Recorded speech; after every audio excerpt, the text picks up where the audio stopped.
Hello there, you're watching and listening to another Scoutcast from fantasyfootballscout.co.uk, and my name is Andy. My name's Granville. My name's John T. And my name's Az. Welcome everyone, happy Halloween. As you can see, some of us have taken the liberty to dress up. Johnny is looking better than ever, I think, in his... I think it's a bit like a Chewbacca mask, a very badly made Chewbacca mask. I let my little beard just go a bit, and it just went. Well, what happened? It just went crazy. I can't see any difference. Yeah, a little bit more hair. That's about it, really. Me and Granville look weirdly the same. Yeah. What is that on your head, Granville? Oh, just some dealy boppers, little jack-o'-lanterns. Well, I am letting the team down. I don't know about you guys. I had lots of kids at the door tonight. It must be like the reverse for you, Granville, having someone else knock on your door instead of you knocking on theirs.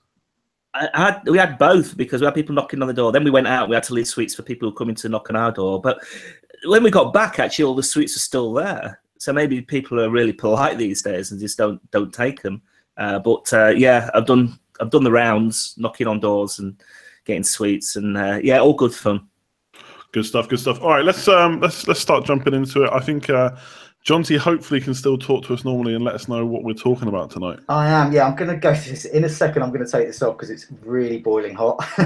But yeah, so we've got much more on City rotation once again. But we're also looking a bit long term. So we have people asking about game week 12 onwards. Some people are wildcarding there and key players to take us up to Christmas. So we're looking at Chelsea, Leicester, Zaha, and a few more to consider. And plus all the usual look at the back of our game weeks. Rough with a smooth. We've got some really rough and some really smooth ones. And a look ahead to the weekend fixtures. Good stuff. So we'll start as ever with our game weeks. I'll do Mark's because he was top of the shop. Obviously, should mention he's obviously not here tonight, as you can see. Bit ill at the moment, trying to recover so we can get back on hopefully next week. Just kind of playing it by ear at the moment. So I don't know what his team was or who he captained. I don't know if you know, Johnny. We got 56 minus 4, so he only got 52, but that was top of all of us. Bought in Duncan Richarlison for Cedric and Carroll for a 4-point hit. Obviously, neither of those two actually did anything in the end. Don't know if it... Yeah, no, Mark, he got Captain Salah. I can't speak properly in this. He Captain Salah, caught out by the Kane thing again. So had Kane on the bench. So he's still got hold of Kane. And we'll come. I do know what his plans are for next week, so I'll reveal that at the end. Cool, yeah, we'll go through that later. And as you had another gross score, I think, right? Oh, yes. The gross, the man, my saviour, him and Pope this week were my heroes. I got 50, didn't take a hit. Bought in Duffy for Fernandez, who didn't do much. But I captained Richarlison, so I put my money where my mouth is from last week. And he missed a load of easy chances and did nothing. But luckily, none of the big hitters did anything either. So I kind of got away with that one a bit. Yeah, I think unless you captain someone really out of the ordinary, you didn't really score too well this week. And fair play for going through with Richarlison. I didn't think you were going to. And again, he missed a sitter, right? I think I didn't see the game, but I heard that he missed another sitter. Yeah, two, I think. Two, one particularly, and then another quite easy chance as well. I think we all bought him in, so we're all kind of in the same boat. And you bought him in, right, Granville? I think. Yeah, same thing. I think. Yeah, I mean, the thing is, last week was it against Chelsea? Was it last week against Chelsea where he missed a number of sitters? At least he had 3 clear-cut chances and missed them all. And I think we were probably all thinking, well, he can't keep on missing them. But maybe he's just bad at hitting the target. Some players are. But the fact that he's getting the chances, I think that's the reason why a lot of us got him in.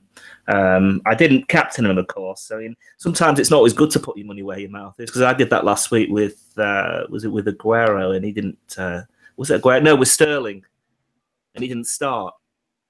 And that didn't really work out. I know. It's horrible. Maybe you should just keep your mouth shut.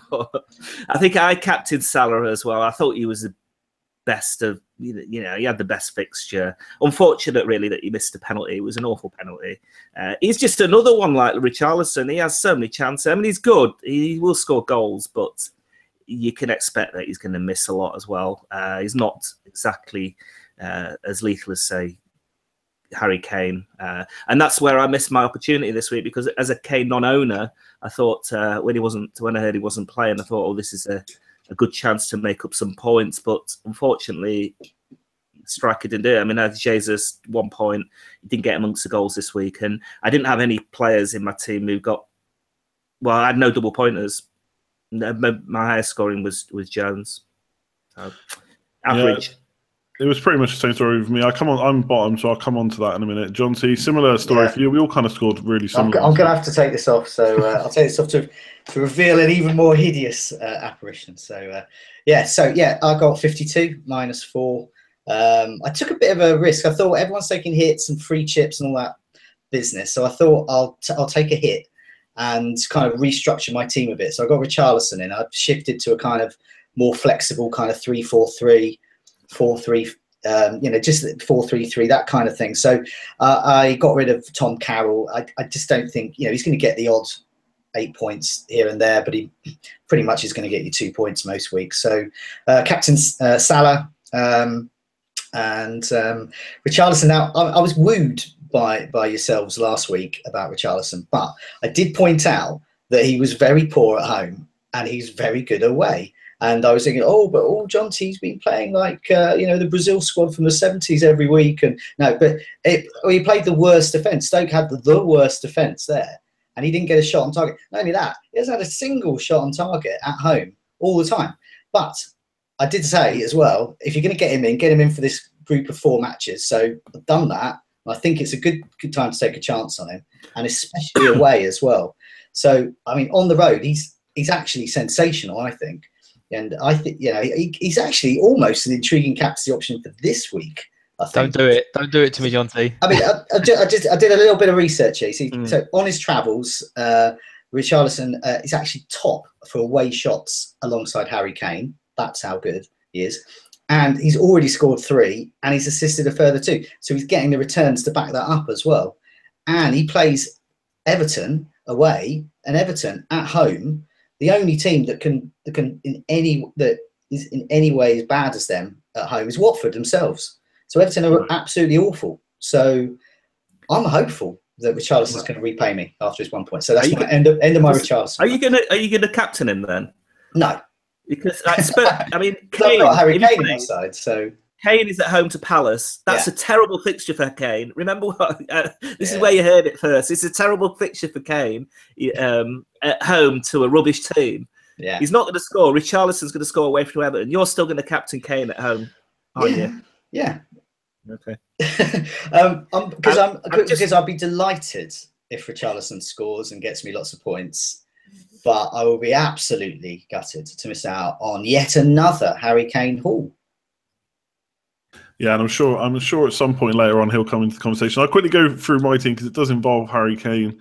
I basically, Thursday night, I was too worried that Richarlison was going to rise in price, so I made my moves on Thursday. I come on to Friday, Harry Kane injured, definitely not going to play. So I took the gamble to get rid of him for a hit. And I kind of bet on the fact that he wouldn't be back for this week and that Aguero may play. And if he does, he'll probably score. And then he's got an Arsenal fixture, which I think he'll do well in. Turns out Aguero doesn't play. I end up getting Tom Carroll off the bench anyway, which I would have done for Harry Kane. So I took 4-point hit. I got 48 minus 4, so a slight drop in rank. And I got rid of Ben Davis as well. He's finally gone and bought in Ward for Burnley. I weighed up me and Ward for ages and thought, well, Ward looks good for bonus. And then Ben Mee gets top bonus and Ward just gets 6 points. But it was just one of those weeks, really. I also captained Salah. That penalty miss was like, 16, 17, 18 point swing, something like that when you include bonus. So pretty annoying, but just the way it is. And now I have to look at getting Kane back in probably this week, and we'll talk about that later. And I was really surprised you got in Aguero. I was not expecting that. He didn't seem to give any indication last week that you were thinking of it. Well, I didn't think Kane was going to be out. I thought he was going to play. So I hadn't, at that point last week, I hadn't thought about it. I literally went through every striker. Even Firmino, I looked to get him back in. And funnily enough, he was top of rate my team. And so for the next 2 weeks, and my main problem with like Lacazette and Morata was they've all got bad fixtures this week. So I was really put off. So it really was a gamble that Aguero would play. Obviously, gambling with Pep's lineup, who knows? But yeah, it went badly. Richarlison, like Johnny said, I'm hopeful for this week, but captain's a bit too far. And then I just mentioned Luke really quickly. I'm not sure who he captained. I didn't check beforehand, but 41 points. So he was bottom of the shop. Just give him a little mention there for being, well, worse than the rest of us, I guess. Harsh. Well, it kind of rolls into doing rough with the smooth. So we're rolling from Luke's rough to the rest of the roughs. Yeah. So now this was everyone went free hit chip mad. 115,000, I believe, used their free hit chip that weekend, and it didn't go to plan. It wasn't good. Some people, you may recall, when City were absolutely annihilating Stoke and Watford, played their free hit chip then to get those players in, and they were posting scores of 80, 90 points, and it was fantastic. Not so successful this time. The players you wanted to do well didn't. So Aguero didn't show up. Jesus only got 1 point. Worst of all, Sanchez and Lacazette as well. So we've got a few of these. So Eden Wizard, he got 40 points with his free hit chip. So that's 6 or so below the average. He fell 145,000 places. And he captained Sanchez. In fact, he went heavy on Arsenal, except for Kolasinac, who he didn't have, but he got Lacazette. And but his previous team also featured Sterling and Jones, who got 16 points between them. So awful. It's cost him points. So not only is he not gained, he absolutely cost. JK, free hit chip fail, he says, did worse than his original. Similar thing. Brought in Sanchez and Lacazette over faith. I had it last week. Anyone listen to me will probably blame me for this, because I was going crazy for Sanchez. I really wished I had it and captained him. In fact, I captained him in Sky, but I didn't get him in FPL. President Giggs, he ditched Kolasinac on his free hit chip. He worked out he's 8 points worse off, but he did bring in Sané and Pope, so a bit of success there. And this is a danger of early moves. Apple Bonkers, he took Martial and Lukaku out for Coutinho and Kane for a hit just after the deadline, only for both of them to emerge as injuries. And of course, neither of them played as well. So he got 34 points and he fell drastically to just outside the 500,000 mark. And is it just another one? There's so many roughs this week. I'll just do another one. Beza, awful wild card. 50 point swing in the wrong direction. This wild card cost him 50 points. So he sold the likes of David De Gea, Kolasinac, Alonso, Ramsey. He even sold Loftus-Cheek, and even Loftus-Cheek score. That's how. I mean, it never rains, but it pours. And then Vardy, Lukaku, all of them got points, and he brought in Otamendi, Scott Dan. I've been hacked or something. Duffy, that's good, but he only got 1 point. Richarlison, 1 point. Choupo-Moting, 2 points. Lacazette, 2 points. I mean, that's an awful wild card. I wonder who he captained. Yeah, that's a bit harsh, that one. The problem is, I suppose, it's the timing of when you play it, because none of us really want Arsenal assets now for the next few weeks, but we would have wanted them against Swansea. So, Kolasinac 14 points. I mean, we took the Mickey. No, we just took the Mickey out of Mark's wild card here, but even Mark is, the deepest, pit of magic beans that he was delving into. Wouldn't have gone for Scott Dan. No, it's funny. Funny Ireland risk last week. Yeah, he was, but he wouldn't get him in his own team though. To be fair, some saving grace for Beza is Mark has been doing pretty well since he's starting to catch up with us all. So hopefully the guys he brought in can do the business going forward. That free hit stuff is savage though, because you think like all out attack had the potential to cost you like a couple of points, and actually free hit could cost you like 20, 30 points. I never thought of it that way. This is why I only want to use my free hit when. When you've got a game week where there's a shortage of teams playing, it'll happen later in the week, won't it? And that's the the best time to play it. Not playing it on a win. Time and again, the chips it's been shown that bench boost, triple captain, if you can get a good score outside of planning for double game weeks, but you're taking a big risk, and this is what it's shown. And the free hit chip, this is a difficult one as well, because you really are competing specifically against your original team. And if you get worse than your original team, then it's a failure. There's just no two ways about it. So yeah, best time there. But just quickly, a few smooths as well. So it hasn't been atrocious for everyone. Like this one, Red Lightning, our very own Red Lightning, decided to take a risk. Captain Kolasinac got 28 points, completely halved his rank. So went from about 600,000 to about 300,000. And STE, the legend, he did the same as well. And final one, Guna 97. What a risk here. Captain Pope. So got him 18 points for a captain. Not bad. I saw that on the boards and didn't believe it until I clicked his name. Yeah. I wonder if you watched the match, because I had two players. I had Newcastle goalie and I had Elliott and Ward, so I was hoping for a 0-0. But it's a struggle to watch matches where you want 0-0. So I can't imagine what it's like when you captain a goalkeeper. Have any of you done that before? Yeah. I've never done that. No. I've only captained a defender, I think, once, and that was John Terry on a double game week. years and years ago. Yeah, Vidic, Baines, these are the lads that could take a captaincy back in the day. But having said that, I mean, would anyone, if you'd owned Kolasinac this week, I'd have looked at him. I probably would have captained him, but it would have been one. I it would have been very impressed with him. He hasn't looked that dangerous in the games that I've watched. I kind of thought I got rid of him a few weeks ago because of that. Yeah. I really wasn't expecting a 14 point. It was just in a week where there wasn't an obvious captaincy choice. Salah, maybe if you owned him, he looked good, but I don't think there were that many obvious choices. So, at that point to take a risk, that's where you should probably take a risk with a defender as a captain. I probably still wouldn't have done it, but there was the opportunity there this week, and they took advantage of it. It's a good move. Yeah, fair play, Redline, in a great move in the end. I'd be interested to see how many more times this season he captains a defender, but maybe once is enough. All right, let's move on to the questions. And surprise, surprise, we are talking about Man City. Is there any more to say on their rotation? Well, it's almost like we don't learn. Every week they rotate, and every week there's disappointment. And every week some people do well because that's the way it is. City rotation again, so we have to talk about it. Odd job left. It feels like holding Silva for a security of starts is starting to actually hurt. He's not delivering much. Should we switch to a more explosive Sané and Sterling?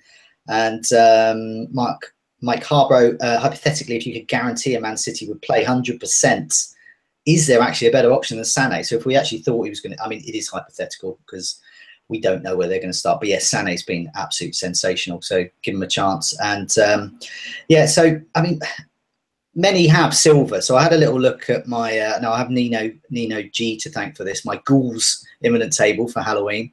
And Silva is absolutely riding high there. He is about to explode with goals. So basically what's happened with Silva, yes, he's playing. His bread and butter of assists is just chance creation has plummeted. So that's not happening for him at the moment. But goals imminent, he's right up there. So it's only Sanchez and Richarlison are kind of more due than Silva at the moment. And he's had 8 shots in the box over the last 4. And 5 of those have been on target. And he's had 4 big chances in total. So these are of a quality. And the expected goals analysis estimates that he really should be scoring probably some point somewhere just around 2 goals. Really, he should have been scoring the last 4 game weeks. So we should have been getting that from him. And so that's the only bit I've really looked at with them, because personally with Sterling, I'm quite happy to keep because he's got me 24 points in the last 3 game weeks. He's only started once. He didn't even play the other time. So I got my bench players coming in, and he came on for 30 minutes and scored a goal and got 7 points then. So even when he's not turning up, he's getting me points. So I can't. He only got him for 7.9. So for me, I think I'm going to keep Sterling. I think to me the risk is what I'm doing, because I've got both Aguero and Jesus, and my thinking behind that was I know one of them's definitely going to play, and City are going to score goals, and then the other one's going to come on and possibly get a goal later on. That didn't happen this week because Aguero didn't come on. But I'm just looking at it now and just thinking I've got a lot of money tied up in players that might not play, that might only play a few minutes. And I think if I'm going to do that and take the risk, I'd rather have Sterling and Sané rather than Aguero and Jesus. It's just a little bit too much. It depends on the options. I mean, if Kane is back this week, I am considering going Jesus to Kane and downgrading somewhere else and keeping Aguero, because I think he's just a little bit more nailed on, Aguero, even though bizarrely he didn't play this week. But I just think that when it comes down to it and there's no Champions League, I think I would pick Aguero ahead of Jesus. I'm probably just guessing. None of us can second guess Pep. He's making bizarre decisions. I mean, we all thought that Sterling was going to play this week, let's be honest, because he didn't play last week. And yet, again, he's on the bench. He did come on, but and he is delivering the points. But we need these players. We need all the players to start. And I think with Sané is getting away with it, and Sané is out there as the top scoring player in the game. So, is this someone? Can we continue ignoring him? Well, the people are saying about Sané is ever since they switched formation, either when they switched formation and or when Mendy got injured, Sané has played every game because Delpha's done well at left back, but he's not going to make those marauding runs and provide pace and skill down the wing. So a few people said to me that I know as soon as I think, okay, yeah, I'll bring in Sané then because of that, he's just going to get benched. And I almost feel like they're just like Liverpool mids from kind of last year, that I almost feel like you pick your midfielder or two if you're going to go for two, and you just leave them. Now, obviously, the difference with the Liverpool mids was they always played. It was just who's going to score points. This time you don't know who's going to start. I think if you're going to keep them, but do you still have your wild card, Granville? I do. Yeah, so right. If you're going to wild card now, who would you keep? I think I'd keep Aguero. I think I'd do that. I'd go Aguero, Sterling, and Sané. So you'd still triple up? Yeah, I think I will do for now. I'd have to look at the fixtures. I haven't studied the current fixtures. I think they're actually good until they play United in about 3 weeks, and then they stiff it up a little bit. But I do think that I know there's Otamendi, but I still don't trust City at the back. He would be the one, probably the one that you'd go for instead. But I think I would still triple up. I do. Yeah, fair enough. How about you, Az? Who have you got now, and who are you looking to keep / get rid of? So I've got Aguero, Sterling, and Otamendi, but Sané, I just want him in my team so much. I mean, 5 double-digit hauls in 7 weeks, and he's started the last 5 for the most attacking side in the league. And I know we say we don't know whether he's going to play or not, but I think the argument that you just made, Andy, and the 5 consecutive starts. I mean, Sterling's now had 2 consecutive benches. One time he didn't come on at all. One time he only came on for a few minutes. That's not really. I said last week that I was happy to keep him, but if he misses 1 every 2, if he 1 every 3, if he's missing 2 or 3 games in a row, you can't. I don't think you can keep him. So I'm looking at getting Sané in this week. I just don't know how I'm going to do it because I'll have to downgrade one of my heavy hitting forwards. So it might be Morata that goes.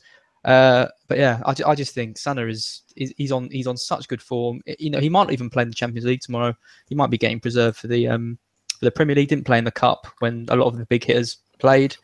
I just think five double-digit scores in 7 weeks. There hasn't been any. I can't remember any player that's ever done that level of consistency with the big scores before. Yeah, I actually a few weeks ago when we mentioned him, I mentioned Sané as the one I wanted for no real good reason other than I just like him. Then I ended up letting his price rise. So I had to make do with Sterling, who to be fair has done really well. If I had to go again, I'd probably choose Sané right now. But I just feel like that's a sign of the times. He's the one that's done well recently, and he's looked best, and he's started the game, so he's the one I want. He could quite easily just start getting benched, I think, and Sterling plays instead. So I still got my wild card, and I'm probably going to use it not this week but next. And I think I'm only going to have one Man City player. I think I don't want Aguero and Jesus. Aguero, I agree, is probably the better option of the two. But with Lukaku's fixture swing about to happen, I know he hasn't scored for a little while, but I'm just hoping the fixtures will turn that around. So I'm looking at Kane and Lukaku up front, and I don't think I want to go 3 big hitters. So that rules out Aguero and Jesus. And with the amount of fixtures that are coming, you're just never going to know which one's going to play. Whereas Kane and Lukaku, when they're fit, just start every game. I don't think there's too much to worry about there. And I agree, I'm not that too keen on getting Otamendi when he's the same price as a Spurs centre-back. So for me, I'm not. I don't know about you, Johnny. I'm looking at maybe getting one on wildcard. Well, I mean, I'm just basically playing it by ear at the moment because, as you said, we don't know. So each week you think you get a bit more information, and then you don't. So I do agree with you about Jesus and Aguero. I have Jesus, I have Silva, Sterling, and Jesus, and Jesus is going to go probably for Lukaku in a couple of weeks. I don't want him there because he really is a rotation risk, and he's also proved that he's not scoring some games when he's actually playing as well. He's too much money. So I'm happy with that. With Sterling, for me, 7.9 player, I can take that risk of him not playing. And I agree. I think going forward, I think I might look at something like Sané and Sterling, just like that. Silva, I'm monitoring. I think he is actually going to do well this weekend. But long term, I do agree. I think Silva is one of those players who's going to, as he's always been really, he's going to get you 5 to 9 points, but he's not going to get you that 15 points or your 10, 12 points, which is what Sané is delivering, what Sterling can deliver if he gets pitch time. Yeah, I think sorry, go on. We're still ignoring Mr. De Bruyne as well, who is absolutely nailed on more than Silva, more than anybody in the team. It's the money. It's his price. Yeah, I mean, no, I agree. I mean, we're going to come to all the other players that we want coming up, all the players we've got, and you've got players like Kane, and you just look at that price tag, and you look at the others that are equally performing. Yeah, it's just you can't. I mean, I wish he was cheaper, or I had an extra 20 million. There's 3 other City midfielders who are scoring better than him for less money. Yeah, Fernandinho is the one we should really be looking at. But I don't know if anyone's going to use up a spot on him. Okay, yeah, let's move on to the next question, because that's looking at players over the break, and there are a lot of fixtures coming up, a lot of fixtures congestion, right? Yeah. I mean, that's it. So he's something to QPR United are. So he's considering a game week 12, a wild card ahead of game week 12, and so but this really applies to everyone really, because what he's looking at is post international break, which are the players that we should be considering for the next month or two, really going right up into the Christmas rotation. So I thought we kind of have a look at some of those going there. So I just wanted to just briefly talk about the fixtures that are coming up. So in terms of fixtures, who has the best fixtures over the next 8 game weeks? This takes us right the way up to game week 19, so game week 12 to 19. And Palace at the top, absolutely sea of blue there. Absolutely sensational set of fixtures there. Chelsea, again, really good. They've only arguably got one tough fixture. It's Liverpool, game week 13. And Everton, so if they can turn it around, if PE teacher David Unsworth can get off his backside and haul those players out and do something, they've only got a couple of bad fixtures. And then Stoke, same again, they've got a couple of bad. So that's it. A lot of these players have only got 2. And then Watford as well, they're pretty good as well. And lots of nice away games. They've got Burnley away, Newcastle away, Crystal Palace away, Brighton away. That's Richarlison territory, surely. And then Burnley as well, doing good. And then Manchester United. So all of these only have like 2 or 3, 4 maybe bad fixtures out of 8. So that's not bad. So yeah, just wanted to just briefly talk about that. So the first up, Chelsea. So Karen 14 asks, is Hazard a better option than Morata? So it's that simple, really. So I mean, I'll go to you first, Granville. I mean, do you fancy any of those in your team? And if so, which one? Are you talking about Chelsea? Chelsea, and in particular, Hazard or Morata? With Hazard, I mean, I've never had much. In fact, I think Mark said this a couple of weeks ago. He's never had much luck with Hazard. Now he's got him an assist and a goal, but no, I'm still not. I'm still not tempted by Hazard. I think because of his price, it just depends. It depends on how he does over the next few weeks. He probably is on penalties. I guess he's on penalties in front of Morata, so. Possibly. I still like Pedro. I know he gets dragged off quite a lot, but I think he's quite an explosive player. And you can afford him not to play the odd game, a bit like Sterling, I guess, or Sané. And he will get you points. Elsewhere, there's the defence. I think Cahill might have been dropped now. He didn't start, did he, at the weekend? Which is interesting. Yeah, it started tonight, but yeah, Cahill was dropped, so I think that's going to happen every now and again. That'll definitely happen over Christmas. But he should play most matches though, Cahill. Well, he's got United. I mean, he's got United, hasn't it? United and Liverpool in a couple of weeks. But other than that, they've got good fixtures. So yeah, I'm going to keep an eye out on them. But at the minute, no, I've got no Chelsea, and I don't intend. At the minute, I'm not. It depends whether I play my wild card in the next couple of weeks. I might, if I play it in 2 weeks' time, I'm going to consider. I think Morata. I'm going to consider him. Yeah. Cool. How about you, Az? You haven't got either, have you, right now? Yeah, I've got Morata. I've got Morata, haven't you? Yeah. I've got the 3 heavies up front. On my wildcard, I really wanted Hazard, and I've been singing his praises for a few weeks. I think if you're literally looking at them side by side, he's more likely to be in the bonus. He's got penalties. He looks sharper in general. He looks fantastic in the games I've seen him play.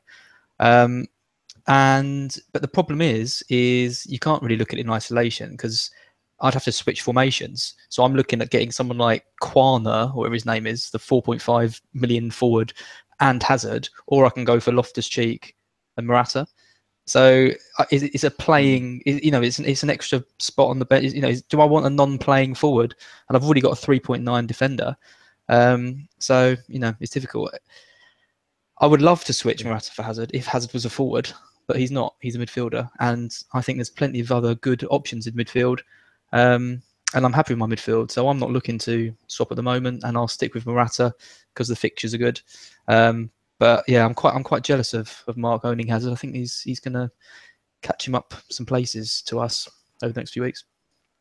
And what about you, Johnny? I mean, the next two, next 2-3 games, there's at least a couple of away fixtures there. You never rate him as an away man. I don't. And Bournemouth appears to be the exception. There was a few people posted on site an article after Hazard scored again against Bournemouth last season rather. And he just says, every time I play Bournemouth, I think I can score against them. He just said, they're my team, I can score against them.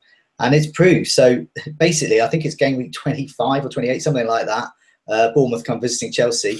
Get Hazard in, captain him, because he will score. But I mean, I had a look at the last couple of game weeks. The thing about Hazard is that he's going to be the assist guy, you would hope, because he's absolutely top for chance created. He's got 11 over the last 2 matches alone.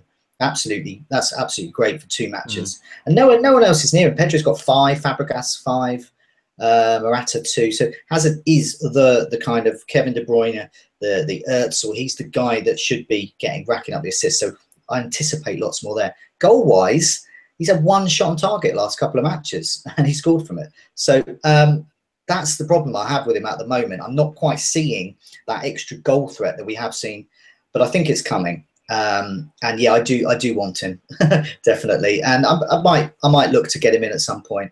But I just wonder with that assist potential, whether it is going to be we're going to see an upturn in Morata's fortunes, because someone's got to score them, and why not the guy who's right bang in the middle? Yeah, so many chances against Bournemouth. So many chances, really, and he has just come back from injury. So I quite like this time. We've got the international break. I can give it another game week or 2 before deciding. I would like one of them, and I think the jury's still out. Really, I think Morata could be the guy who's going to benefit from Hazard actually converting all those chances into assists. Yeah, I'm kind of very similar to what you guys have mentioned. One of my main problems is what Az said, is that once you go, if I get Hazard, it has to be for Salah or Eriksen. I'm not really comfortable about getting rid of them yet. So if I want that 5th spot, I've got to get a 4.5 million striker. So straight away, I've got a player coming into a busy amount of fixtures who's never going to play. Whereas in midfield, like you said, I can get Loftus-Cheek. I can even get Tom Carroll, who may get the odd return here and there. I can't get that up front. My other thing is, even though I don't necessarily want 3 premium strikers right now, if it was a straight-up choice between Hazard and Morata does give me an easier out. There's like, if I do want a Lacazette or if I do want to bring in Aguero or Jesus, I can just make that swap a bit easier and getting Hazard in. Then it's 2 swaps. So the problem I have with Hazard as well is he always seems to flatter to deceive. Like everyone agrees he's a good player. People think he's, he can get to like Ronaldo levels. I'm really not convinced at this point. I think if he was going to do that, he would have probably shown it already. But he's a decent player, obviously. But I just don't know if he's ever going to put the points in for that price. Very rarely do you see him score a brace for that money. Whereas I think, we haven't seen it yet, I know, but I think someone like Salah can do it. We've seen Eriksen get a few double-figure hauls already. Got plenty last season. So I'm not writing Hazard off. And he's a bit of a bonus monster, though. Like he gets Hazard 1 goal and he gets 3 bonuses. It's like basically getting another assist on every time he scores. Yeah, no, I can't. Looking at the fixtures now, because I've not actually looked at it that far in advance. And yeah, like Johnny said, there's a sea of blue coming. So I have to consider it, but right now, I got to be honest, he's not in my plans. I'd probably be swinging more towards Morata and doing what you've done, and going for the 3 up front. I think that's how I'd end it. So yeah, I mean, moving on from Chelsea, I think we should have a look at Manchester United, and because a lot of people are looking at De Gea now and saying, "Why haven't I got him in my side?" And a few of us on site have got Jones. Not a lot of people. It's very low ownership, Jones. But people are starting to think, is it time to get Manchester United double defence? So KTK Interista, should we consider getting Jones and De Gea? Quite simple there. And TM370, it's kind of psychological, really. So why are we ignoring defensive double up? So what is it about us? So I had a quick look at value. In terms of value over the season, in terms of getting bang for your buck, goals, assists, clean sheets, whatever for your money, top are Jones and De Gea. So they are the most valuable players to have, really. But I think there's a caveat to have with De Gea. Yes, he is up there, but he does cost 5.7 now. But in terms of when Pope started playing, so Pope at Burnley, and he started in game week 4, so he's had 7 starts, and he is actually offering much better value than De Gea since. So for those who are thinking of double up and looking at that, hey, I'm going to get lots of points there. Actually, you can still save 1 million and get Pope, and then use that 1 million elsewhere. It all depends where you spend that 1 million. So for me, I'm still reluctant to do the defensive double up, because you've got the likes of Pope knocking around who are actually delivering more bang for your buck. Yeah, I think I'll take this because I've looked at this a bit. Phil Jones, I don't think there's anything to discuss. If you haven't got him, my question is why. 5.3, I think he's 5.3 million now, maybe 5.2. I'll play him in every single game, even if it's a big game. We know what Mourinho plays like. He showed it against Spurs. To be fair, we were more attacking against Spurs than against Liverpool, probably because Harry Kane was out. But yeah, there's nothing to say with Jones. He's cheap. Get him in. De Gea, I kind of agree with you. It's a bit like what Mark was saying about Alonso earlier in the season, that you're always going to look to him to save that money. And that's what will happen if I put De Gea in my team. I think there's always 1 million there I could take. These 6 points per game since the start of the season is crazy. In the back of my mind, I've got, are we really going to keep another 8 clean sheets in the next 10 games? And to be honest, a lot of it does rest on Phil Jones. So if you do double up and Phil Jones gets injured, which is highly likely, then you kind of lose both of them, I think, because as crazy as it sounds, we've said it a couple of times now recently, Jones is the one that's like kind of holding that defence up. I don't know if you agree, Granville, but he's the main man this year, even better than Bailly. And if he goes, I'd start. I don't think we're going to start shipping loads of goals, but we're going to ship more. No, I totally agree. Especially you place him with, you have Smalling and Bailly. I don't think those two have really played much together. I think United they're quite a good unit, and they do play quite compact as well with Matic in front of them. He makes a big difference to United at the back. So I don't think it's just about Jones, but I do think at the minute, he's the linchpin. He's the linchpin there.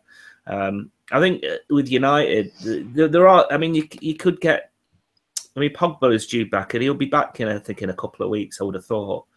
And actually, we were talking about Hazard and his price. I think Pogba and Mkhitaryan, when he gets back in form, are just much better value. I know United don't score that many goals, but neither do Chelsea. So I think you can get your clean sheet. You get a point of clean sheet for a midfielder. Okay, it's not the same as doubling up, but I'm quite happy with. I've got Forster and Elliott in there, and they're delivering enough points for me to be happy. At the price that I paid out for him.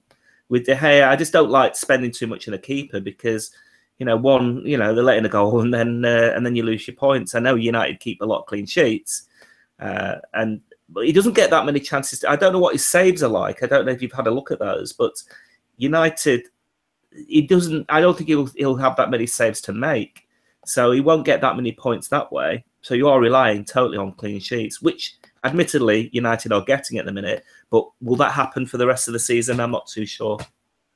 Yeah, I feel like they're going to have to regress, but the way we're playing, I just don't know if it will definitely happen. How about you, Az? You must have Phil Jones.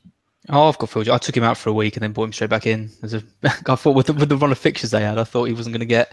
I took him out before the what was the game he got the clean sheet against that no one was expecting before Huddersfield. I can't even remember. I took him out. Yeah. Liverpool game. I took him out for that game and then brought him straight back in. And then he got 1 point because he went off injured against Huddersfield. But yeah, I just think we've been spoilt this year with Elliott at 4 million. And to me, having him, is as close to essential as it gets. He's just such good value for his money. Plays for a well-organised side. Doesn't concede many goals. He's perfect. And then you just look for the best keeper to rotate with him, I think, and that basically will get you as many points as going for a big keeper like De Gea will get. So I've got Pope. I'm really, really happy that I got him on the wild card. I think that was one of my best decisions this year because I think he's gonna get a lot of points with that Elliott rotation. And it saves you 1 million over De Gea, and you can get Jones anyway. So for me, Pope Elliott is still the way to go for 4.5 or a bit more than that now. Another way to look at it is that you can't get any starting defenders at 4 million. So you've got a starting goalie at 4 million, and Pope is a starting defender, a starting keeper at 4.5, which there are not that many good starting defenders at 4.5. So I think in terms of value, Pope and Elliott are just the way to go. I don't think you need to have De Gea, although it would be nice, but he's not. He's 5.7 million. It's better to spend that money elsewhere. So, the next kind of player or group of players to consider on the wild card or consider from game week 12 onwards. So we think Pope's probably the one to get. If you're thinking of De Gea, instead just get Jones and Pope. Jury's still out on Hazard and Morata. But here's a player, Zaha. So Hurricane asks time to get Zaha in after their Spurs game, and he lays them out. Everton, Stoke, Brighton, West Brom, Bournemouth, Watford, Leicester, Swansea. It actually goes on and on. It goes all the way up to Christmas like that. Really easy fixtures. They just don't have anyone really. And Hurricane points out that Zaha's got the form, 2 goals in the last 3 fixtures. Obviously, we know they're great. And while Benteke's out, he's playing in a kind of a false 9 as well. So, as he says, what's not to like? Yeah, I mean, is there anything to like about Zaha, or is there plenty to not like? Well, there's plenty to like about him. I just don't like him. I just don't like Palace. He's good because he's playing up front, and we all like an out of position midfielder. Got 2 goals in 3 since he's been back. So, there is stuff to like. I'm just still not convinced about Palace. I mean, they got a couple of goals against West Ham, but anyone can score against West Ham.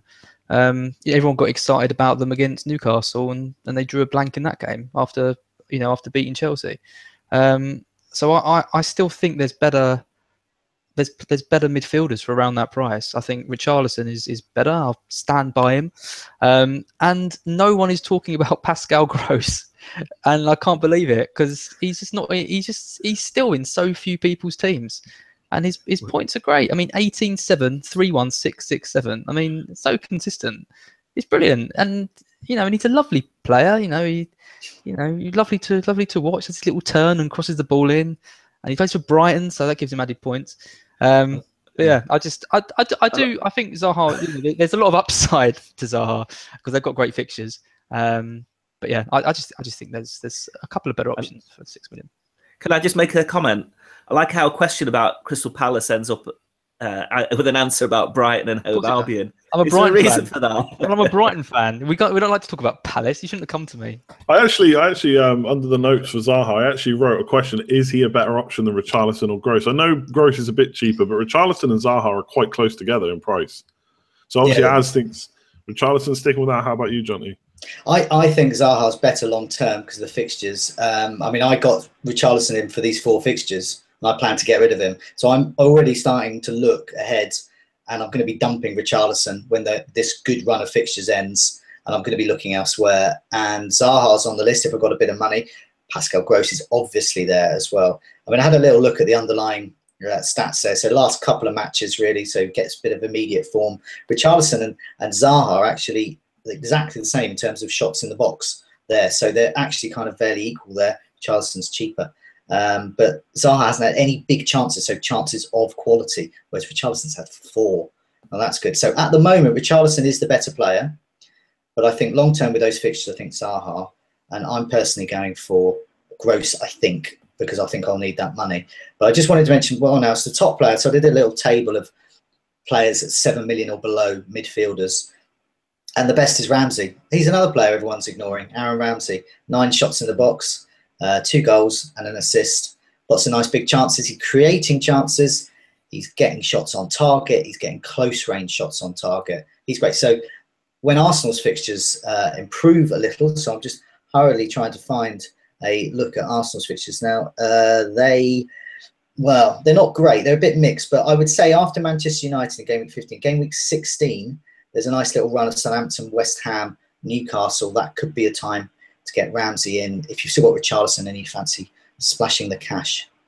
Yeah, I like Ramsey. I think we said it last week. It's just those fixtures after from now, basically, like you said, they're just not great. And I've looked at, so I got Richarlison in as well. And I'm sorry to bore people. I'm going to mention it again. I'm going to be wildcarding soon. I think I'm going to swap to Zaha because Richarlison has United and Spurs in the next 5.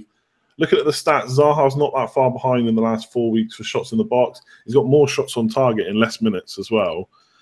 And a bit like Hazard, I feel, obviously him and, I'm not saying Zaha and Hazard are on the same level, but they are in terms of, it feels like they've got more to give. And I think, we'll come on to Granville in a sec. I know you don't like Zaha, but I don't know. I just think is this going to be a season? I don't know. Is this going to be another it's Liverpool season type thing? But I think with those fixtures, I think for 6.8 million, I think he is now.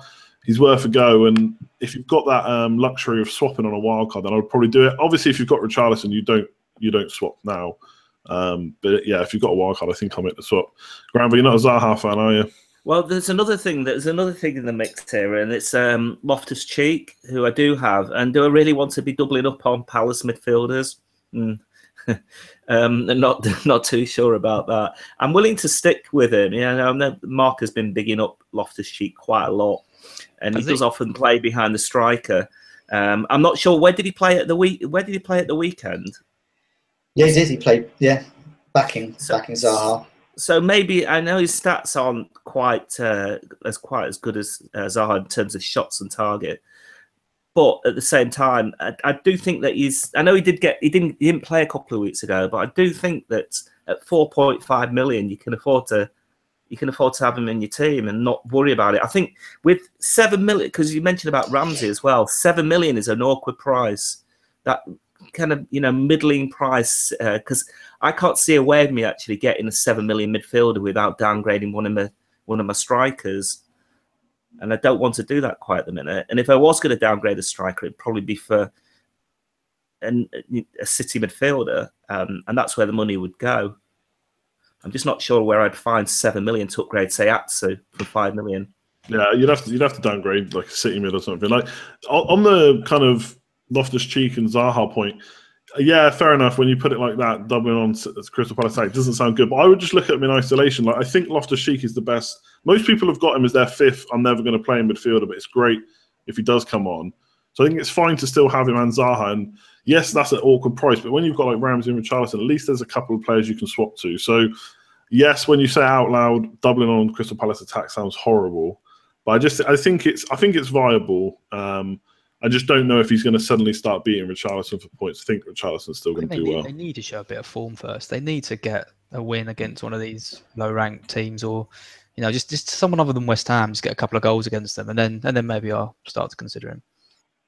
Yeah, we'll see how it comes. How they go over the next couple of weeks. And I think another team we're looking at maybe seeing if they can kick on is Leicester. Well, yeah, Leicester. So a lot of us have got the likes of Jamie Vardy, and I've got Harry Maguire as well in my team. So I was really happy over the weekend. I'd had a terrible Saturday, everyone injured or not playing, and then suddenly Leicester completely saved me with Vardy goal and Maguire clean sheet. So they've got a new manager now who's known for being a bit more defensive. And well, we saw they were doing ever so well against Everton. I know Everton are bad, but it was a nice sign there.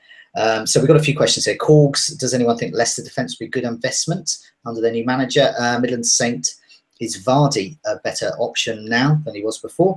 And Surfer 11 have people forgotten about Christian Fuchs. Well, I have forgotten about him, but he's only 4.9. And he's getting clean sheets. He's also getting attacking points as well and bonus points. I did partially consider him, I must admit, when I got Maguire in. And I didn't. And I think part of that was my own hang-up of last season when I got Christian Fuchs in, and many people did for a kind run of games, and he was awful. I mean, he was awful. I mean, we were actually Alonso as well, wasn't it? Yeah, we would. Yes, a lot of people got him in instead of Alonso, but we were cheering when he got a point because he was literally getting -1 or 0 some weeks. It was awful. Yeah. So I mean, I've had a little look at differences. So I know it's hard to tell. So new manager, just one game. So looking for differences. So possession-wise, they're the same 40%. So the same old Leicester. They're not dominating possession, but they're going out on the break. So pass completion, broadly the same. Crossing completion. So their crossing is getting better under. Is that because Everton were bad? Well, these are early days, but it's nice to have a look at these possible trends. Goal attempts are actually down slightly, but they're getting more accurate. But I did notice defending. That was where there was a key difference. So they conceded less goal attempts, and their clearances, blocks and interceptions all up as well. I'm keeping hold of Maguire, I think. I want to see where we go with him. But yeah, they could be a good source of clean sheets, I think. And I'm also going to keep hold of Jamie Vardy for a little while. But I think he's going to have to go if I want Lukaku eventually. But for the moment, I'm quite happy to keep him.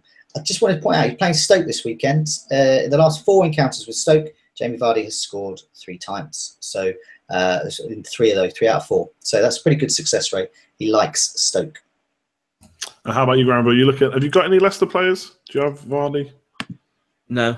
I'm not really interested, to be honest with you. I think Maguire would be the one actually. Mahrez has shown a little bit of form, but he's not back to his form of a couple of years ago when they won the league. That was incredible. But I'll keep a close eye on him. But no, not interested in Vardy. Maguire maybe, and Mahrez. And you, Az? I've got Vardy. Do you? No, I don't think you do, no, I've got the three heavies still. But Vardy interested me. I mean, I wasn't interested at all in Leicester a few weeks ago. I mean, I've had a strong disliking for Shakespeare. I thought he's one of the worst managers I've ever seen in my life, and just got very lucky. But yeah, I would go for that again. But now suddenly, I think they've got some interesting options. So in the chat, people are talking about Chilwell, who seems to be playing in a kind of sort of winger type role at 4.3 million, who could be a bargain in defence if he, keeps that place. Damari Gray, 5.3, looked incredible against Everton. I mean, Everton make quite a few teams look incredible at the moment, but he in particular really stood out for me. Just the goal, when he set up that goal when he sort of beat about 6 players and ran through, it was great. And you got Mahrez in the kind of the number 10 role. Looks a bit more like he's got a bit more freedom to do what he wants. And he's been in the points lately. And then Puel himself is known for good defensive tactics and keeping clean sheets. So I think suddenly there are some options there, and their fixtures are good. I don't think I'm going to be getting any of them in yet, but I think Chilwell or Gray, if you were looking for a cheap kind of a differential, then you could go for them, and you might get some points out of them. Yeah, I kind of same lines what you guys have already said. Really, I think they've definitely got some wait and see play. I think they are a wait and see because in the next 4 fixtures, there's 2 away plus Spurs and Man City at home. So I'm not rushing to get their players in. I've already got Vardy. Again, I'm not rushing to get rid of him. I don't necessarily think that he can suddenly be a better option with a manager that's come in who we've seen is very defensive. I don't know if he's suddenly going to start scoring goals, but taking which manager is out of the equation, we have seen them do well initially after a manager comes in. Whether it just gives them a boost, something to play for, I don't know. So I'm obviously he's scored for me now, Jamie Vardy, finally. So I'm not so bothered about keeping him. I think longer term I'll get rid, but for now, yeah, I'm looking at keeping him. Defensive options, Chilwell, of course. If he's going to play on the wing at 4.3 million, then he's going to be a no-brainer. But we have to see that be consistent. It feels like one of those that's too good to be true. But in a couple of weeks, if he's still playing there, I think we'll all start getting him. It'll be a no-brainer. It'll be one of those beautiful fantasy options. So. Yeah, I think for me, they're a wait and see mainly because of fixtures. I don't think there's any need to get rid of the players, but I wouldn't be in a rush to bring him in right now. Unlike a certain striker from Swansea, who I am looking at. Yes, so yeah, we had a few questions about Abraham, that certain striker. Fantasy Football Sprout Perlo's pen is Abraham essential to our front line, and he says great cheap enabling striker. That chips away consistently while allowing funds to be freed up for midfield. It sounds like a lovely kind of a catalogue to get him. And yes, he does offer those kinds of things. Yeah, I think he's a strong option. It's quite annoying because I'm looking at getting Lukaku in from game week 12. I would probably have to downgrade Vardy to Abraham. And then I will be getting the Mark frontline template, which he's been telling people everyone will be having.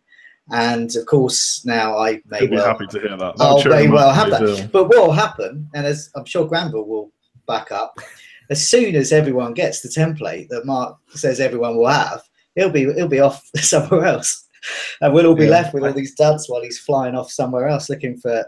But I was just wanted to say I had a little look last 4 game weeks at strikers in terms of kind of goals and all those kind of underlying stats. Abraham is slightly overperforming at the moment. So he scored twice, but he really should be scoring a little bit below that, really. So he's kind of overperformed slightly. But I think that Murray is a player to keep an eye on. Could be Brighton bias here, but nevertheless, he's got 3 goals in 3 starts. So that's not bad. And he's just slightly cheaper as well. So keep an eye on him. I think he's the player you need to be kind of comparing him to. And, of course, Diouf at Stoke as well is also got 3 goals, which is 1 more than Abraham, and he's 5.5. So if you're looking at Abraham, do keep an eye on some of these other ones. They might not be the best option. And, of course, it will perhaps annoy Mark that not everyone will be getting Abraham in. But, yeah, so Granville, I don't know if you wanted to back me up on that. Well, what you were saying about Murray is because I got him in the draft, and probably no one noticed that as soon as I saw him start, and he scored a couple of goals the other week, and I got him in straight away, and no one else challenged me. I actually had him. Is this the moderators and contributors draft? Yeah. Did you try for him? I did. He was on my list, but you must have been ahead of me. Yeah.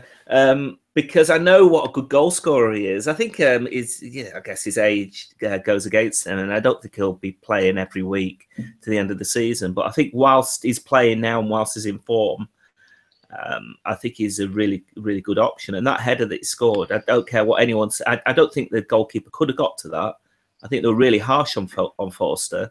I think it took a little nick off the top of the defender's head and just put it out of his reach. Well, it was such a great cross from Gross, and I think it was a good directed header, and that's what you'll get from Murray. He's actually underperforming.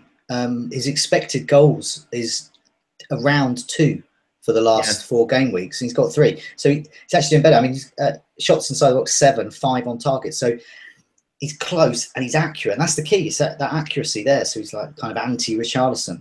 I mean, keep an eye on him, I think.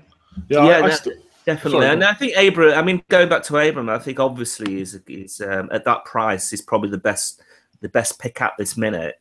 But that's just at this minute. And but the trouble is with Swansea is they don't score that many goals. They don't create that much. I think maybe Brighton don't either. There's another player actually in that price bracket. Actually, he's a lot cheaper. Is Calvert-Lewin, who has had a lot of attempts, but he hasn't really hit. He hasn't scored.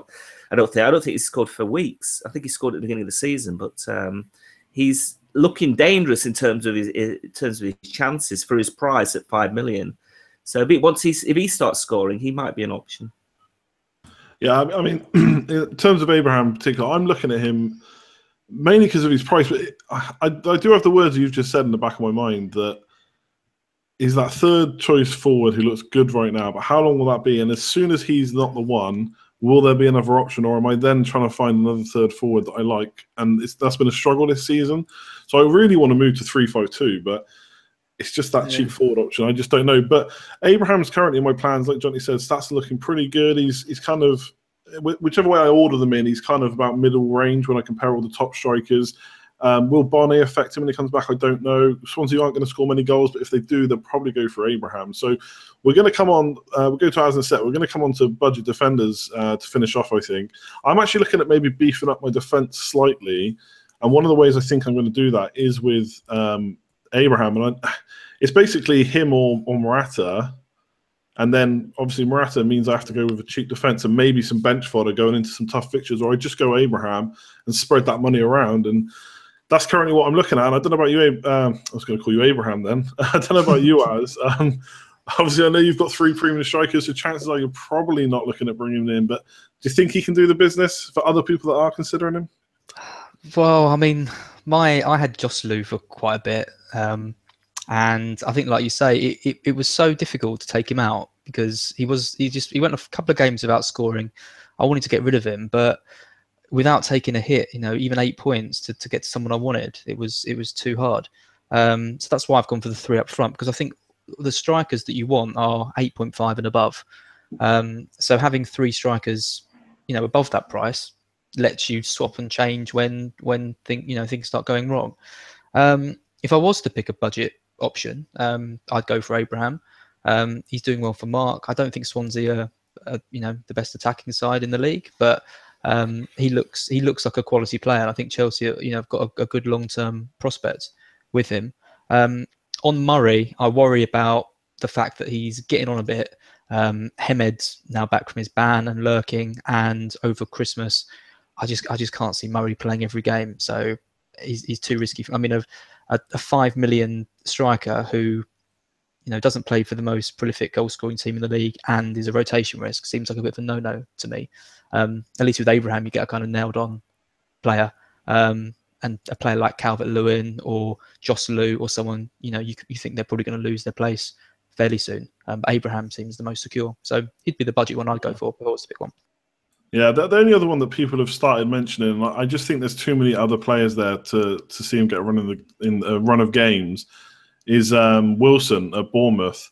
Obviously, I think he played in the cup and scored, and we've seen in previous seasons he can do the business. But I just think with King and Defoe and Afobe there, he's going to struggle to get a run in the team no matter how well he does. So, yeah, I think Abraham looks the best right now. I feel like we're going to have this conversation, a bit like the Man City mids and rotation. I think we're going to have this conversation about third strikers so often this season. I just don't know if one is really going to firm themselves in. So we'll leave it there, and we'll go on to. I think that's the end of questions, right? So we're on to. Well, now we got look about budget defenders. Oh yes, sorry. Yeah, so this is we're gonna wrap up. So it was nice. Well, it was almost a nice segue, actually, but it was always a nice segue into. Could we save some money at the back, perhaps instead?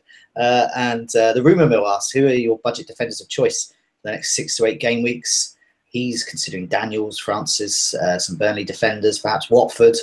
Scott Dan, I don't know what he's doing there, but he's considering him. And who would our favoured one be? And Anzi Hibbe. Oh, I can't even pronounce the posters now. Anzi something or other. Anzi Babakin. Anzi Babakin. Is it safe to bail out on premium defenders now with good value ahead for the likes of Burnley and Brighton?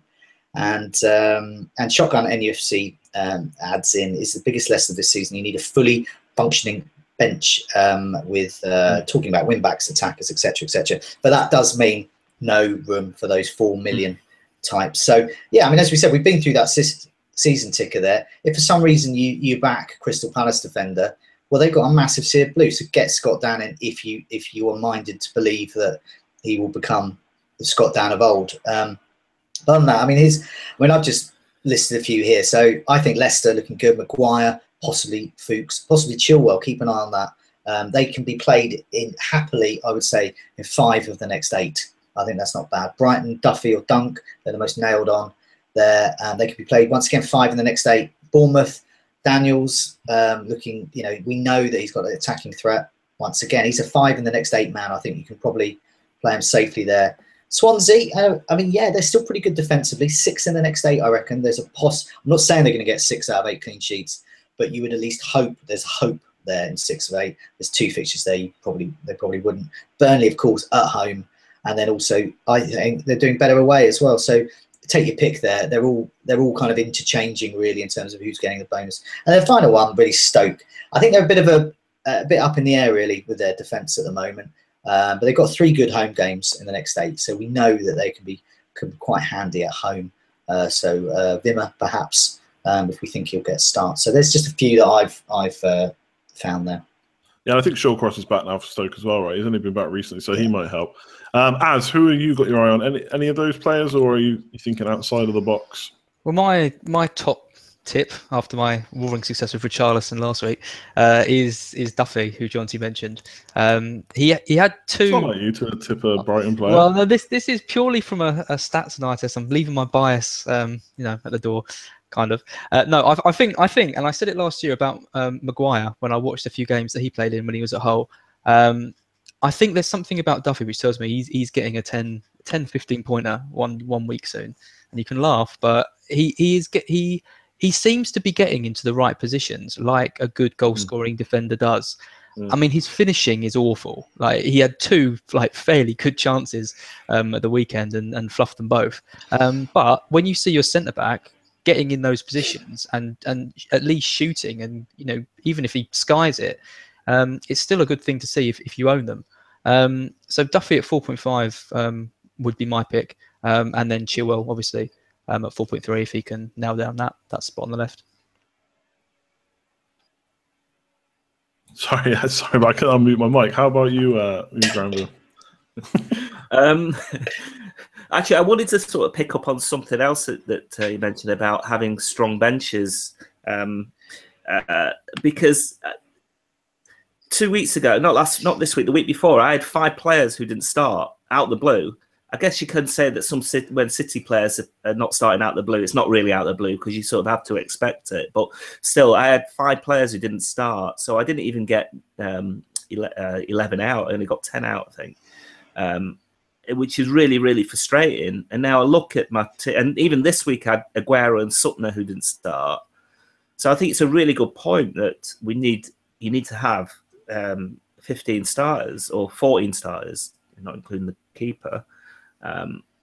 And so where do you go? And it does, as you say, rule out any of those really cheap defenders, the 4 million defenders. You've got to have starters, really. And so I want starters who I think are going to start. But it sounds obvious, but someone like Sutton, we thought he was a starter, and I don't know what's happened and why he's now being benched. Probably the Brighton guys here can tell us more about him. Well, I was talking to some season ticket holders. I was in Brighton over the weekend. I was talking to some season ticket holders on Saturday night, and they kind of agree with the assessment that a lot of people had, that Hughton was going back to his kind of home and away thing, where he has particular players that he likes for away games, and it was clear at that Arsenal game and the West Ham game away that he liked Bong on the fullback position, in Izquierdo on the wing, and that he just felt that those two work. So my assumption would be that Sutton would come back for the easier home games against Southampton. Southampton aren't really known for their pacey wingers, so it's not really. But Bong has started that one, and I think that says that Bong is actually now preferred. So I wouldn't say that Bong is nailed on either. I just wouldn't go for either of those two. But and also I have to keep saying the word Bong because of the I can see Andy cracking up there every time I say it. But into the name. So it's worth. I mean, I think it was a kind of a tweet someone put out that the Brighton squad looks like a stag do list when you were Duffy, Dunk, Bong, etc. Dunk and Duffy are the most secure. If you're going to get a Brighton defender, get one of those two in. Basically, I think what Az is saying is absolutely correct about Duffy, because when I saw him when he received the ball in the box near the penalty spot, and he did almost hit the corner flag, but still the fact that he was there having a shot makes me think that he does it quite often. Then looked at his stats, and he has had a few shots in the box, and that's what you want out of your defenders. So I'm very, very tempted with him. I'm very tempted even to double up at Burnley. I mean, me and Ward look like they look like getting clean sheets home or away. They can get them anywhere, and they're really compact. And you saw that actually against City. City actually didn't find it easy to break them down. I'm probably at risk of repeating what you guys have said, because I just had to mute because I thought I heard a horse outside. And you laugh and you think that's really weird, but I live in Ireland, and just this morning I was driving to work on the main road and there was 2 horses walking up the path, so I thought there was a horse outside. Mrs. said it's just the neighbours, so that's what I was laughing at. But yes, defenders, back to it. It's Ireland, it happens, all right? Back to it. Yes, Daniels, fixtures. I know people don't like Bournemouth right now, they're not doing very well, but he is attacking, or he has been in the past, and they've got really good fixtures. And I do like, especially on a wild card, I like targeting the fixtures for defensive returns. Burnley, I agree with Granville. I would be looking at a double up. They haven't got too many home games really good home games in a row now. Probably maybe I feel like I've slightly missed out on that. But Pope and I don't know did any of you mention Tchaikovsky? Because when I watched, Mark's got him, so I refuse to get him. When I watched the game yesterday, I noticed. Now, to be fair, he's not like a Maguire type or a Duffy like you were speaking about. But a lot of the corners and free kicks, whether it was intentional or not, they seem to go to him rather than Ben Mee. I don't know if that's reflected in the stats, but when I was actually watching the game, he seemed to be getting his head on the ball quite a lot. So Tchaikovsky, I've got Ward right now. I think just get a Burnley defender really. For the price. And what I'm looking at, I know we're talking about budget defenders. I don't know if you guys are thinking about this. I know some people have got Otamendi. I'm looking at getting someone like Alderweireld in, because Spurs have got really nice fixtures, and I think there's a lot of clean sheets coming for them. And the fullbacks, I would much prefer a fullback, but there's just too much rotation going there. So am I mad to think about that? He's well over 6 million, isn't he? 6? No, 6, I think, on the dot. 6 million. Yeah. So it's very close to Otamendi right now. I think the fact that we've mentioned so many of these other players, I think, coming off a week where Ben Mee gets 9 points, where Jones, who's $500,000 cheaper than that, or so cheaper than that, has got 9 points, where you've got so many cheaper options. You're getting value for money, really. And I just think 6 million if I'm paying 6 million, I'm going to be wanting to be getting into, are they going to get me goals and assists territory? But I do see exactly where you're coming from, because Spurs have got those clean sheets, but you also got to factor in the bonus as well. So Burnley defenders get bonus because attack's not that great, really.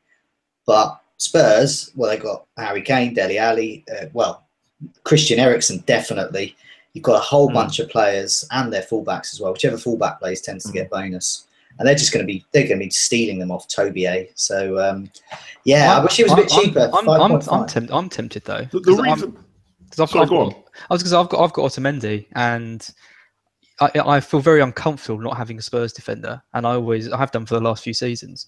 I just wish that he showed any signs of getting a goal, which is so weird because he was such a goal threat a few years ago, and it's just completely vanished. But I mean, he is. I think Otamendi's 5.9 now, is he? Yeah, that's what I mean. If you didn't go on Otamendi earlier, then they're very closely priced now. Yeah, and I think I would rather have a Spurs defender than a Man City defender, if you look at clean sheets. But Otamendi just has that extra goal threat. So it's that makes sense.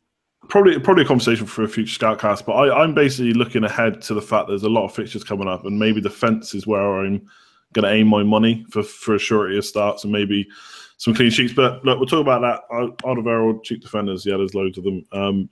Now we're finished. Now we can move on to next week, right? Or have I missed another question? No, that's it. That's the end of it. Of that. So we can move on. Yes, as you said, to the clean sheets. I don't know who wants to go first. I mean, I'm happy to go a bit later on. So let's go Granville. He's next box next to me there. So Granville, any clean sheets? Do you think? Which clean sheet? Well, I don't fancy Brighton at Swansea. I mean, I'm picking out. There are quite a few here. Spurs at home to Palace would be the obvious one, but I think I'll go for Swansea at home. Keep a clean sheet. Nice, yeah. I think I'd be hopeful. My Norton's going to keep a clean sheet this week. How about you, Az? Well, I'll take the obvious one. I'll take Spurs at home to Palace, because I don't think Palace will score. I don't like them anyway, as I've said many times tonight. I can't see Palace scoring in that game. I think that's a pretty certain one. It's just such a shame we don't have a fullback that we can rely on now. Yeah, agreed. And John T? I'll go for Huddersfield. I think if West Brom are gonna breach the mighty Terriers backline, it'll probably be just a goal. So I can't see that being high scoring at all. And I think Huddersfield have been looking pretty. I mean, I know they lost against Liverpool, but at home, I thought they handled Manchester United really well, and I'm going for a clean sheet there. Yeah, I think that's fair enough. I still think there's a couple more there, and I'm going to take Southampton. I've never backed Burnley to score, especially away from home. And Southampton look mostly okay this year defensively, so I think that's a clean sheet for sure for me. We all avoided Chelsea United game. Well, 0-0. There's a 0-0.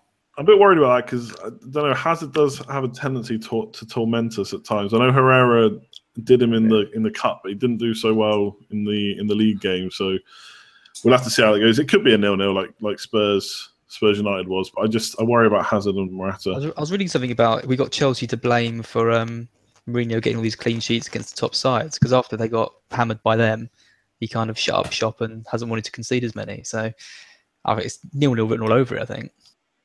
Yeah, it could well be. I'm certainly playing Phil Jones. So what? I've already forgotten what's next. Oh, fantasy Island Risk. I'm going to pot since the horse came visiting. I just don't know what I'm doing anymore. Put you off, isn't it? It really put me off. Go on, Fantasy Island Risk. You can go first, Johnny. Okay, Andre Gray. We found out today that Troy Deeney is being banned for 3 games for being exceptionally naughty in his last match. So I think that means Gray's going to start. So he's only completed 80 minutes 4 times. But he's got attacking returns in 2 of them, so that's pretty nice hit rate there. And I found a nice stat here. I was quite surprised. Over the last 4 game weeks, Andre Gray is actually the best striker in the game. He's minutes per goal attempt in the box. He's firing off more than any other player, so he's right at the top of there. He's got he's firing a goal attempt in the box every 18.5 minutes. Put that into context, Aguero is second with 19 and Kane third with 23. So, you factor in these 6.3. I think it's a great fantasy analyst this week playing against Everton, who are rubbish. Yeah, I like that. I actually looked at him earlier in the season for draft when he started off okay. Like you said, I think he got a few attacker returns, but just went out of the team, so he was a no-go. I'm going to go next because I've actually switched mine, and I can't remember what you two had, so I want to get in ahead. It's a shame he scored last week because it feels like a bit of an idiot, but I'm going to go for Sturridge as long as Coutinho is still out. So I think he's going to start. I think West Ham are pretty bad, and we'll come on to transfers in a minute, but I may... Don't do it yourself. We'll come on to it in a minute. But yeah, I'm going to go for Daniel Sturridge. Obviously, got a goal at the weekend. I think Liverpool will win that game. Coutinho, I don't know what the news is with Coutinho. I don't know if we've had any updates or not yet. So we'll have to see. I mean, if he doesn't play, if Coutinho is back, then Sturridge is going to be a no-go, obviously. But yeah, I'm going to go Sturridge for my risk. How about you, Granville? I didn't nick yours, did I? No, you didn't, because I mentioned yours. I mentioned mine before the start. You didn't take it. It's Dwight Gale, because I think he came on for Joselu at the weekend, just for the last few minutes, and I think they've got to be fed up with Joselu by now. And Dwight Gale's obviously been injured; he's just coming back. I think he's going to get the start, and I think he's a goal scorer. And against Bournemouth, who are leaking goals, I think there's a good chance of him getting a start, or getting the start and then getting a goal. So he'd be mine. Yeah, I go along with that. I know, like Burnley are tough to score against, but it didn't look good there. Bournemouth. Oh yeah, no. Yeah, well, and he as hasn't looked good for anyone. Well, I was going to take Lanzini because of Liverpool's away form, but I'm going to take the other grey. So I'm going to say that Jonty's picked the wrong grey. Yeah, because I forgot how good he was until I sort of reminded myself when I was talking about it a few minutes ago. Just think he looked electric, and he's playing Stoke, and I think they'll win that game. And yeah, he's 0.9% ownership or something, and 5.3 million. So a good pick for your actual team, I think, if you're looking for someone a bit different. Yeah, if he's going to start, I think he could do it. Has he been starting? I haven't looked. Has he been starting many games? That's always my worry with him. I think you're right. If he does play, always looks good. Yeah, I'm not sure. I just know he started last week. Yeah, looks really good. Okay, cool. Let's move on to next week and our transfer plans and captains. We'll go with Az first this time. So, I mean, it depends on Kane, but I'm guessing it looks like he's all right now because he's trained today and Pochettino says he's all right. So I'm going to assume he's fine to play against Palace, which means that I could potentially save my transfer because I'm looking sort of fairly strong. But I also really want Sané. The trouble is I like all of my team except for Sterling. So I'd have to lose someone who I don't really want to lose. So it could be a downgrade of Otamendi to someone, or I could lose Morata for Vardy or something like that, which I'm not really too keen on. So it'll probably be nothing, which is quite boring, and Kane captain. But I could find a way to get Sané in some weird way that ruins my season. We'll see. Well, hopefully it doesn't ruin his season. But Man City do have a tendency to go up and down, as we discussed. How about you, Granville? Yeah, I just sort of mentioned it earlier before that I might downgrade Jesus and then upgrade Atsu to Sané. Downgrade Jesus probably for Abraham or Murray. But that's what I'm thinking of and spending 4 points. But I'm not sure. I might just sit on what I've got. Yeah, I think Atsu, like I got rid of him last year. I think this is his final good game before Newcastle start to get a bit poor, so it's not the worst time to get rid of him. Plus, he hasn't done much for a couple of weeks now. Who's your captain? I think I don't know. I honestly don't know. I don't want to captain a United player, so I won't be captain Lukaku. I think it'd probably be one of the City players. I guess Aguero. Just hope that he doesn't play in the week or doesn't knacker himself out and Jesus gets the start. I think Aguero will start though. Yeah, I agree. Probably that'll be my captain. Yeah, I'm currently looking. I'll come on to mine in a minute. I'm looking at that too. I think that's going to be a good pick if he plays. And Jonty? Well, I'm hoping Kane plays, so he's going to be my captain, and I won't be making a transfer. I've got at the moment Duffy against Swansea and Maguire against Stoke, and of course Magic Bean himself, Loftus-Cheek on the bench. So apart from Loftus-Cheek, I'm kind of okay if one of those two came on. There's a possibility of a clean sheet with either of those two. If Kane doesn't play, I'd really like to go into the international break with two transfers because I want to get Lukaku in for Jesus, and it gives me a lot of time to decide who's going to be making way to help that. So yeah, fingers crossed for Kane captain. Yeah, and there's quite a bit of a fixture turn coming as well, so 2 transfers would be super handy. Oh, I just wanted to say that as just before you talk about yours, Mark sent an email earlier to say that he's minded to do similar, save transfer and Captain Kane. Yeah, cool. And I've basically put myself in a situation where I obviously getting rid of Luke Kane was a mistake, so now I want him back. So I'm probably going to have to, if I think he's going to play, I'm going to have to reverse my transfer and do Aguero back to Kane. I know. Like I said, it was a gamble that he wasn't going to be back. But if he plays against Real Madrid, there's obviously if he doesn't play against Real Madrid, then I don't know why they would rest him against Palace. But if he does play against Real Madrid, then I still don't know if they'd risk him against Palace. So it's a tricky situation for me because I'm bringing in someone who I want to captain who may not start. And then I'm back to kind of where I was last week. So that's probably going to be my transfer, I think. If Kane, if I think he's out, then if he's out, then I can basically make a free transfer because I'm probably going to wildcard next week. So I'm going to take a punt, which is where Daniel Sturridge comes into play. Because I've got Jesus, and I'm thinking the defensive punts aren't really for me. In midfield, I've got no players I want to get rid of, and I've got money locked up in them, so I can't be making transfers out to get back in. So it really just leaves me Aguero and Jesus, and I think, like you said, Aguero is going to be the best option against Arsenal. We'll have to see what happens in the Champions League. So I may be looking at a Jesus punt, and Sturridge is currently top of the list. But doing based on that, yeah, so all over the place. All over the place. I love that. It's all over the place, and the answer is even more over the place. Daniel Sturridge. Last time I did that, I plummeted in rank and had to get Aguero back, but that was 2 seasons ago. So basically, Aguero to Kane is most likely if I think he's going to play. If he doesn't, I'll probably take a punt because I'm probably going to wildcard next week. Leave it at that. Captain Kane if I bring him in. If not, maybe Salah again. Yeah. I might go for him again against West Ham. I was going to say Salah's my vice captain. I think West Ham have got loads and loads of defensive injuries. I think people might be put off captaining Salah because of the penalty miss last time. But word from Klopp is that he feels that he may have made a mistake giving Salah penalties. Well, yeah, you did, mate. And who did he say? And who did he say? He said Mr. Daniel Sturridge. In fact, he said Daniel. He was first name terms. I'm surprised he can remember who he is, but he said Daniel. I should have given it to Daniel in hindsight. So yeah, maybe you're right. That'll be an interesting one. We'll see if I go through with it. And before I bore anyone more about my wildcard or talk any more rubbish, we'll leave it there for tonight. Thank you all for joining us, as always. Hopefully, Mark will be back next week. Like I said, we're playing it by ear at the moment. We'll take it week by week, but hopefully, yeah, he'll be back. Otherwise, it's a good night from me.